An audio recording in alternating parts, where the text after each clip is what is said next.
പിതാവിൻ്റെയും പുത്രൻ്റെയും പരിശുദ്ധാത്മാവിൻ്റെ നാമത്തിൽ ആമേൻ. പ്രിയ സഹോദരങ്ങളെ, ദൈവം എത്രയോ അധികമായി നമ്മളെ സ്നേഹിക്കുന്നു. ദൈവത്തിൻ്റെ സ്നേഹം എത്രയോ ആഴമേറിയത് തന്നെ. നമ്മൾ ദൈവത്തിനെ സ്നേഹിക്കുന്നതിനേക്കാൾ എത്രയോ അധികമായി ദൈവം നമ്മളെ സ്നേഹിക്കുന്നു. അമ്മ തൻ്റെ മക്കളെ പരിപാലിക്കുന്നത് പോലെ ദൈവം നമ്മെ പരിപാലിക്കുന്നു. നമ്മൾ പരസ്പരം പരിപാലിക്കുവാൻ കടപ്പെട്ടിരിക്കുന്നു. ശത്രുവിനെ പോലും സ്നേഹിക്കുവിൻ, അവരോട് ക്ഷമിക്കുവിൻ എന്ന് ദൈവം നമ്മളിൽ നിന്നും ആഗ്രഹിക്കുന്നുണ്ട്. ആഗമന കാലത്തിൽ നിറയെ പുണ്യങ്ങൾ ചെയ്യുവാൻ സാധിക്കും. കാരുണ്യ പ്രവർത്തനങ്ങൾക്ക് പ്രാധാന്യം നൽകി ജീവിക്കാം. പരസ്പരം രമ്യതയിലായിരിക്കാം. ആത്മീയ കാര്യങ്ങളിൽ മികവുണ്ടാകട്ടെ. പരസ്പരം മനസ്സിലാക്കി ജീവിക്കാം.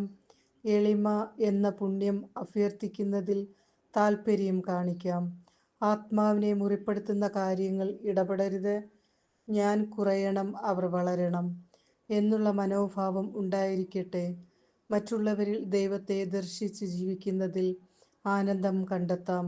എന്നിൽ ജീവിക്കുന്ന ദൈവം മറ്റുള്ളവരിലും ജീവിക്കുന്നു എന്ന ആ വലിയ സത്യം മനസ്സിലാക്കി ദൈവത്തെ സ്നേഹിക്കാം.